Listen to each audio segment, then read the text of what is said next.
Shalom, selamat pagi Oma Opa, Bapak Ibu, anak-anakku yang terkasih dalam Tuhan. Berjumpa kembali dengan Resapi di Sabtu pagi hari ini.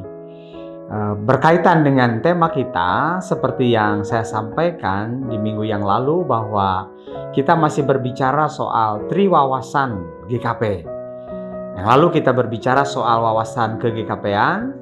Dan saat ini kita bersama-sama akan mendalami apa yang dimaknai dengan wawasan kemasyarakatan dan kebangsaan. Dan untuk itu mari kita satukan hati kita di dalam doa, memohon hikmat Tuhan dalam pembacaan dan perenungan firman Tuhan yang boleh mendasari terkait dengan tema kita saat ini. Mari kita berdoa. Bapa yang baik, Allah yang penuh kasih, bersyukur pagi hari ini kami boleh diperjumpakan kembali. Kami meyakini ya Tuhan bahwa keberadaan diri kami, baik sebagai gerejamu maupun juga sebagai pribadi kami, tidak bisa lepas dari lingkungan yang ada di sekitar kami. Oleh karena itu ya Tuhan, saat ini kami ingin memaknai akan kehadiran kami di tengah-tengah masyarakat, di lingkungan kami, sebagaimana firman-Mu yang boleh mendasarinya. Kami memohon tuntunan Tuhan di dalam Roh Kudus-Mu. Di dalam nama Yesus Kristus kami berdoa. Amin. Pembacaan firman Tuhan kita saat ini yaitu dari Yeremia pasal 29 ayatnya yang ke-7. Firman Tuhan menyampaikan demikian kepada kita. Usahakanlah kesejahteraan kota kemana kamu aku buang, dan berdoalah untuk kota itu kepada Tuhan, sebab kesejahteraannya adalah kesejahteraanmu. Demikian firman Tuhan. Oma Opa, Bapak Ibu, anak-anakku sekalian, nats yang kita baca tadi ini memberikan sebuah gambaran kepada kita bahwasanya umat Tuhan tidak bisa melepaskan diri dari lingkungan dan masyarakat di mana ia berada. Meskipun kondisi umat Tuhan pada saat itu sedang berada di dalam pembuangan, di mana mereka saat itu berada dalam tekanan, mereka berada dalam penderitaan, tetapi dalam situasi itu tetap mereka diperintahkan oleh Tuhan untuk mengusahakan kesejahteraan kota itu. Nah, tentu perintah ini mempunyai dasar, mempunyai alasan. Kenapa? Karena tentu saja umat Allah itu tidak bisa lepas dari lingkungan yang ada di sekitarnya karena mereka tinggal, mereka hidup di kota itu. Oleh karenanya, maka kesejahteraan yang tercipta di kota di mana mereka berada pastinya akan berimbas pada kesejahteraan mereka.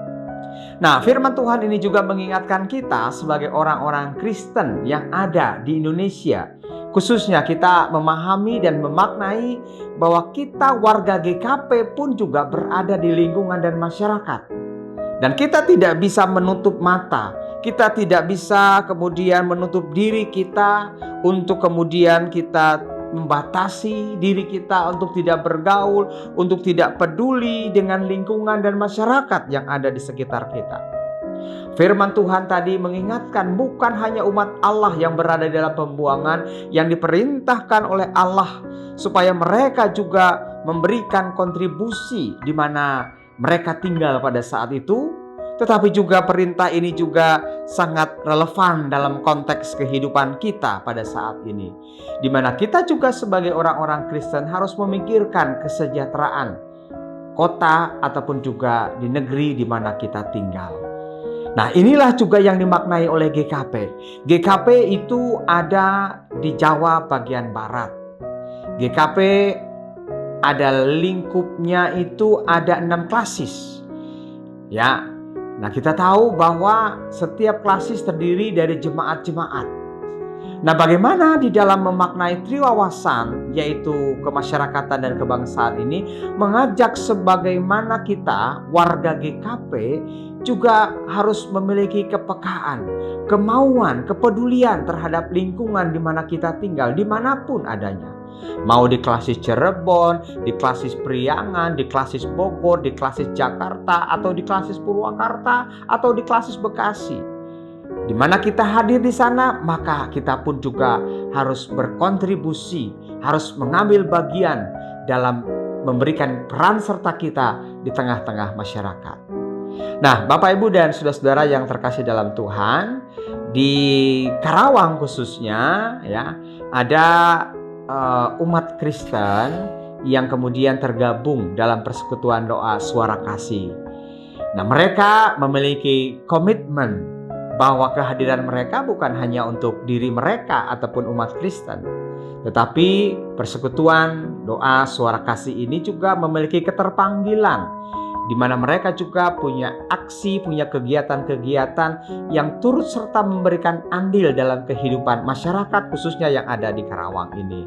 Nah, untuk lebih jelasnya kita akan dengarkannya dalam proses percakapan kita dengan Pak Erik ya. Siapa namanya dan seterusnya lengkapnya kita akan berkenalan. Mari Bapak Ibu. Nah, ini dia Pak Eriknya ya. Bersyukur Pak Erik, terima kasih untuk waktunya. Kita boleh berbincang-bincang ya terkait dengan bagaimana sih sebenarnya ya, kita sebagai GKP itu bisa mewujudkan wawasan kemasyarakatan dan kebangsaan ya, seperti yang diungkapkan tadi, bahwa bagaimanapun juga kita sebagai orang Kristen tidak bisa menutup diri untuk mengambil bagian dan juga mengambil peran dalam konteks kehidupan masyarakat bangsa ini.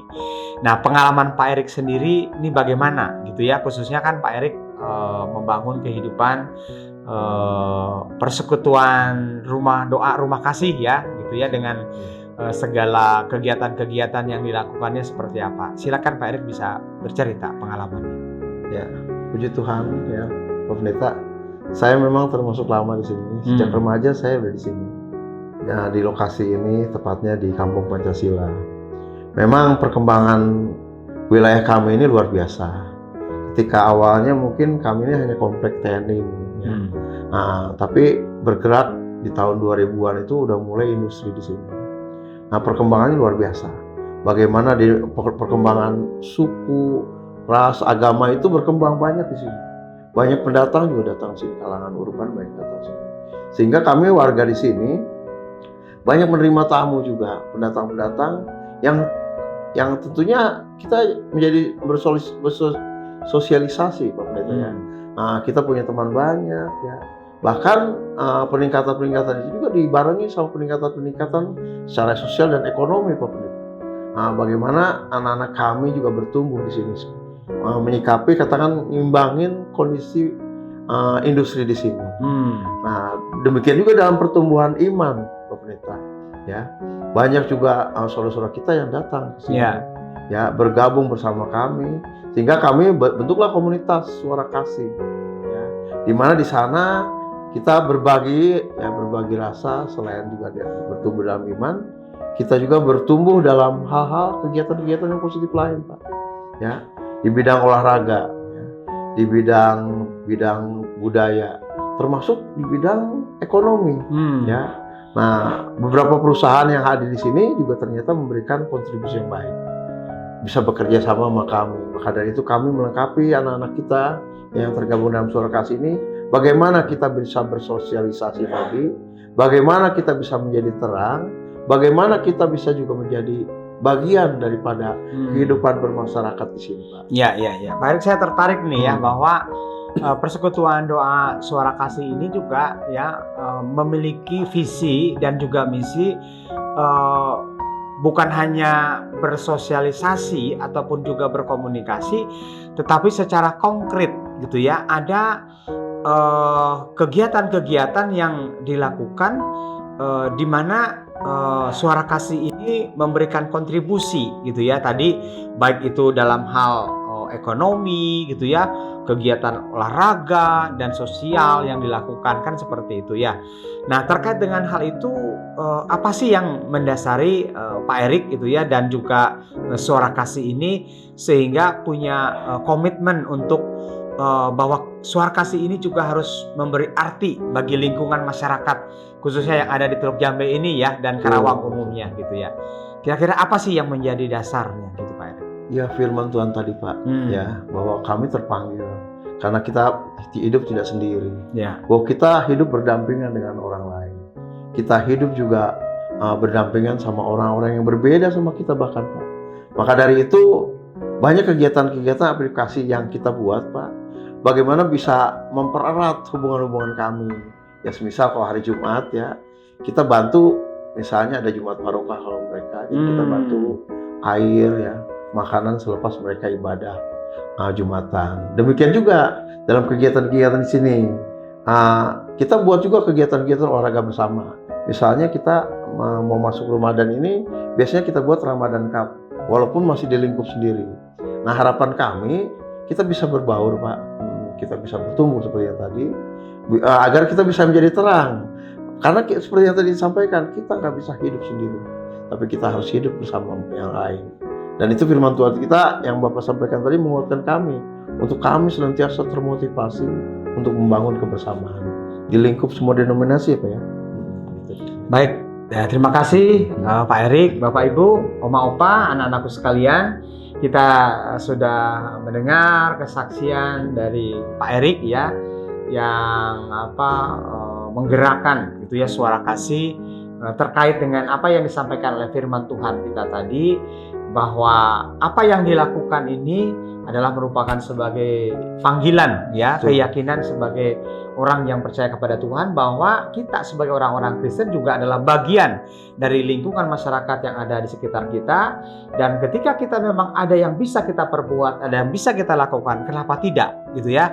Dan justru ketika kita berkontribusi, selain tadi itu adalah kesaksian kita, seperti dikatakan firman Tuhan, kesejahteraan kota itu juga adalah kesejahteraan kita. Amin. Terima kasih Pak Erik. Demikian Oma Opa, kiranya Pak Erik semakin diberkati dengan suara kasih, akan terus bersaksi dan terus mengambil bagian, berkontribusi gitu ya untuk lingkungan masyarakat yang ada di Teluk Jambe ini dan juga untuk Karawang pada umumnya. Demikian juga kiranya kita masing-masing pribadi juga boleh berperan dimanapun kita berada, untuk lingkungan kita, untuk masyarakat yang ada di sekitar kita, karena ini juga adalah merupakan perintah dan panggilan Tuhan kepada kita. Selamat melaksanakan apa yang menjadi komitmen kita sebagai Gereja Kristen Pasundan, yaitu mewujudkan wawasan kemasyarakatan dan kebangsaan. Tuhan memberkati. Amin. Mari kita satukan hati kita dalam doa. Kita berdoa. Bapa yang baik, Allah yang penuh kasih, mengucap syukur untuk firman yang boleh mengingatkan kami, agar kiranya kami dapat memberi arti dan makna dalam hidup kami sebagai anak-anak Tuhan, maupun juga sebagai gerejamu untuk lingkungan dan masyarakat yang ada di sekitar kami. Untuk itu biarlah kiranya Roh Kudus yang akan meneguhkan dan menguatkan kami, agar dapat melakukan firman Tuhan ini. Khususnya juga ya Tuhan, dalam keberadaan diri kami sebagai Gereja Kristen Pasundan, untuk dapat mewujudkan apa yang menjadi panggilan Tuhan, yaitu wawasan kemasyarakatan dan kebangsaan. Bapa Surgawi, Allah yang Maha Baik, kami juga ingin berdoa untuk mereka yang sedang sakit, saudara-saudara kami yang sedang bergumul, untuk para orang tua kami yang sudah lanjut usia. Tuhan teguhkan, Tuhan kuatkan mereka dalam setiap keberadaannya. Demikian juga ya Tuhan untuk aktivitas yang akan kami lakukan hari ini. Kiranya Tuhan memberkati dan menyertai, sehingga kami pun dapat memberi arti dan makna atas kehidupan kami, baik untuk Tuhan maupun juga sesama kami. Terima kasih ya Bapa. Kami berdoa di dalam nama Yesus Kristus Tuhan kami. Amin. Demikian Oma Opa, Bapak Ibu, anak-anakku sekalian, untuk Resapi pada hari ini, dan kita akan berjumpa kembali di edisi Resapi minggu depan. Tuhan Yesus memberkati.